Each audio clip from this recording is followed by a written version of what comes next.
রমজানে নারীরা উচ্চ আওয়াজে কোরআন তেলাওয়াত করতে পারবেন কিনা? রমাদান এলেই মা বোনেরা প্রতিযোগিতামূলক কোরআন খতম দেন। অনেকে বিষয়টি বাড়াবাড়ি বলেন, কারণ হিসাবে যুক্তি দেয় যে দ্রুত পড়লে সহি হওয়ার সম্ভাবনা কম থাকে এবং অর্থ বুঝে পড়া ভালো। কথাটা কতটা যুক্তিযুক্ত? কোরআনে কারীম পড়ে শেষ করা, খতম দেওয়া এবং একাধিক খতম দেওয়া, বেশি বেশি তেলাওয়াত করা রমজান মাসে, এটা সালাফে সালেহ থেকে প্রমাণিত। আমাদের পূর্বসূরিগণ তারা রমজানের শেষ দিন পর্যন্ত বেশি থেকে বেশি কোরআনে কারীমের তেলাওয়াতে মগ্ন থাকতেন। যেহেতু এই মাসটাই হলো কোরআন নাজিলের মাস, অতএব এই মাসের অন্যতম গুরুত্বপূর্ণ আমলটা হলো বেশি বেশি কোরআন তেলাওয়াত করা। যেসব ভাইরা কোরআন তেলাওয়াত জান না, তারা কোরআন তেলাওয়াত শিখতে পারেন। আমরা সুন্নাহ ফাউন্ডেশন থেকে দীর্ঘ 1 বছর টানা পরিশ্রম করার পর আলহামদুলিল্লাহ, যারা কোরআন সহি বা শুদ্ধভাবে পড়তে বা তেলাওয়াত করতে পারেন না, এমনকি আরবি অক্ষরও চিনেন না, তাদের সুবিধার্থে আমরা সহজ সূত্রে কোরআন শিখি নামে একটা কোর্স আমরা চালু করেছি। এবং এই কোর্সটা প্রতিদিন তারাবির পর আমাদের ভেরিফাইড ইউটিউবে, অর্থাৎ আমার নামে যে ইউটিউব চ্যানেল আছে, সেখানে প্রতিদিন একটা করে পর্ব আপলোড হয়। গত 2 রাতে 2টি পর্ব আপলোড হয়ে গেছে। আজকে তারাবির পরে 3 নম্বর পর্ব আপলোড হবে ইনশাআল্লাহ। 10 থেকে 15 মিনিট 20 মিনিটের মধ্যে ভিডিওটা, মাত্র 27টি ভিডিও ইনশাআল্লাহ পুরো কোরআন সহি করে শেখার জন্য তৈরি করা হয়েছে, অনেক পরিশ্রম করে, অনেক সাধনা করে। অতএব যারা সময় আছে তারা সেই ভিডিও ফলো করতে পারি, অথবা অন্য কোনো উপায়ে কোরআন সহি করে পড়বো। আর যাদের তেলাওয়াত সহি আছে তারা বেশি বেশি পড়বো। এখন কথা হলো, প্রতিযোগিতামূলকভাবে বেশি বেশি করে কোরআন খতম দিলে সেটা ভালো কিনা? উত্তর হলো অবশ্যই ভালো, তবে তার কোয়ালিটি যেন ঠিক থাকে। এটা ঠিক যে তাড়াহুড়া করতে গিয়ে কোয়ালিটি নষ্ট করে অনেক পরিমাণে তেলাওয়াত করার চাইতে কোয়ালিটি ঠিক রেখে আপনি সাধ্য অনুযায়ী তেলাওয়াত করা ভালো। দেখা যায় অনেকে হুলস্থুল করে কোরআন তেলাওয়াত করেন, কি পড়েন নিজেও বোঝেন না। খতম দেওয়া উদ্দেশ্য হয়, এই খতমটা অর্থবহ না। আল্লাহ তাআলা আমাদের আমলকে মাপবেন, আল্লাহ আমলকে গুনবেন না। কিয়ামতের দিন আমল গণা হবে না মাপা হবে? মাপা হবে। অতএব আমাদের আমলের কোয়ান্টিটি না, দেখতে হবে কি কোয়ালিটি। এজন্য তেলাওয়াত সুন্দর করে করতে হবে। কিন্তু আবার কোয়ালিটির কথা চিন্তা করে অনেকের খতম দেওয়ারই আর সুযোগ হয় না, সেটা দুর্ভাগ্যের ব্যাপার। এজন্য কোরআনে কারীম বেশি বেশি তেলাওয়াত করা প্রশংসনীয়, প্রতিযোগিতামূলকভাবে করলে সেটাও প্রশংসনীয়, বেশি বেশি খতম হলে সেটাও প্রশংসনীয়। তবে লক্ষ্য রাখতে হবে তেলাওয়াতটা যেন তারতিলের সাথে হয়, শুদ্ধতার সাথে হয়। আল্লাহ বলেছেন, ওয়ারাত্তিলিল কুরআনা তারতিলা, তোমরা তারতিলের সাথে কোরআনকে তেলাওয়াত করো। অতএব সে বিষয়টি আমাদেরকে লক্ষ্য রাখতে হবে। রমজানে নারীরা উচ্চ আওয়াজে কোরআন তেলাওয়াত করতে পারবেন কিনা? নারী হোক আর পুরুষ হোক, কোরআনে কারীমের তেলাওয়াতের মধ্যে নীরবে তেলাওয়াত করতে পারেন, আবার কিছুটা মৃদু কণ্ঠের মৃদু আওয়াজে তেলাওয়াতও করতে পারেন। বিশেষ করে বাসা বাড়িতে একটু মৃদু কণ্ঠের আওয়াজে তেলাওয়াত করাই ভালো। শয়তানকে বিতাড়িত করবার প্রয়োজনে বিশেষ করে একটু উচ্চ স্বরে, একটু সরবে কোরআন তেলাওয়াত করা গুরুত্বপূর্ণ। মেয়েদের কোরআন তেলাওয়াতের ক্ষেত্রে লক্ষ্য করতে হবে যে পরপুরুষের কানে যেন তেলাওয়াতের আওয়াজ না যায়, রাস্তায় বাসার বাইরে যেন না যায়, সেটা খেয়াল রাখতে হবে। বাসার ভিতরে যদি থাকে, পরপুরুষ বা গায়রে মাহরামের কানে যদি আওয়াজ যাওয়ার আশঙ্কা না থাকে, তাহলে কোনো অসুবিধা নেই। বাসায় বসে সেরকম তেলাওয়াত মা বোনরা করতে পারবেন।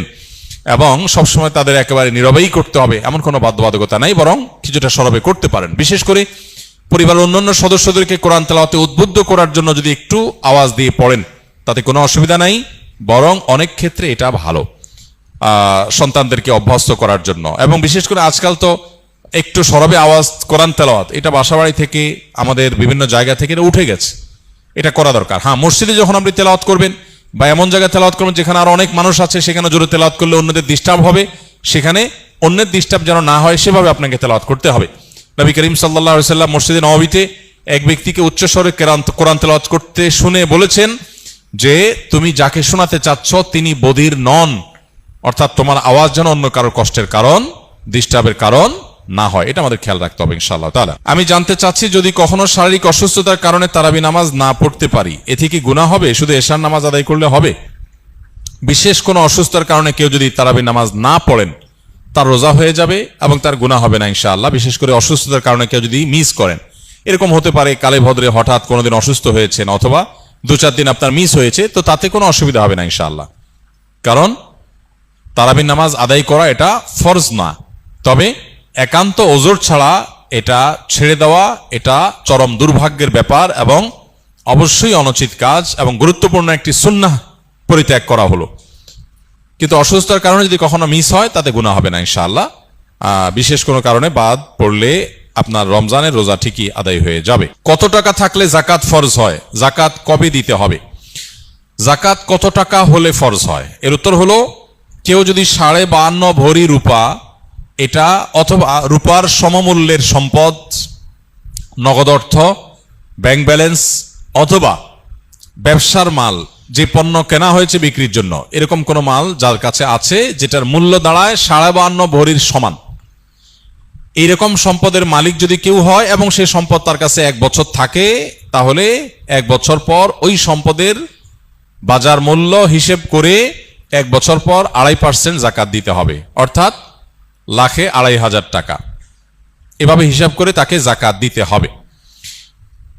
বর্তমানে রূপার যে বাজার দর সেটা হিসাব করলে প্রায় 2.25 লাখ টাকার কাছাকাছি হয় 52.5 ভরি রূপার দাম। এটা ভ্যারি করে, উঠানামা করে।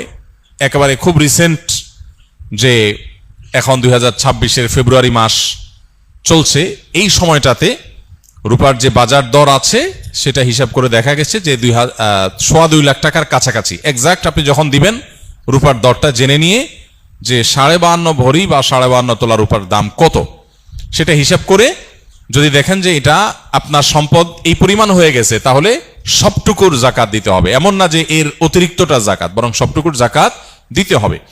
জাকাত দেওয়াটাকে জরিমানা মনে করা, এটা কিয়ামতের আলামত। সহিহ বুখারীতে আসছে, নবী সাল্লাল্লাহু আলাইহি ওয়াসাল্লাম বলেছেন, একটা সময় আসবে মানুষ যখন জাকাত দেওয়াটাকে তার জন্য অর্থদণ্ডের মতো বিষয় মনে করবে, জরিমানার মতো বিষয় মনে করবে। এটা ভুল ধারণা আমাদের সমাজে। কারণ আমরা মনে করি যে জাকাত দিলে বোধহয় লস হয়ে যায়, কমে যায়। বরং জাকাত দিলে এটা তো আমার আখিরাতের অ্যাকাউন্টে জমা হয়ে গেল, এটা বরং আমার স্থায়ী হয়ে গেল, নিশ্চিত হয়ে গেল, বাকিগুলোর গ্যারান্টি নেই। এই জন্য জাকাত দিতে পারাটা সৌভাগ্যের বিষয়। আর জাকাত কখন ফরজ হয়? এর উত্তর হলো যে জাকাত ফরজ হয় প্রত্যেকটা ব্যক্তির অর্থ বছরের আলোকে। সবার অর্থ বছর একরকম নাও হতে পারে। ধরুন আমি জিলহজের 1ম তারিখে জাকাত দেওয়ার মতো সম্পদের মালিক হয়েছি, তাহলে পরবর্তী বছর জিলহজের 1ম তারিখে আমার জাকাত আসবে। কেউ যদি মুহররম মাসে জাকাত দেওয়ার মতো সম্পদের মালিক হয়ে থাকে, তাহলে 1 বছর পর মুহররম মাসে তার জাকাত তার উপরে বর্তাবে। তো জাকাত বর্ষ এটা নির্ভর করে ব্যক্তি কখন সম্পদের মালিকানা আসছে তার উপরে। এখন কেউ যদি জাকাত দেওয়ার সুবিধার্থে, হিসাব করার সুবিধার্থে সে যদি একটু আগে দিয়ে দেয়, ধরা যাক যে আমার জিলহজে আসে, আমি রমজানে দিয়ে দিলাম হিসাব করে, কোনো অসুবিধা নেই, জাকাত অগ্রিম দেওয়া যায়, যে প্রতি বছর আমি রমজানে দিলাম, সমস্যা নেই। আমাদের সমাজে অনেকে মনে করেন রমজান মাসেই জাকাত দিতে হয়।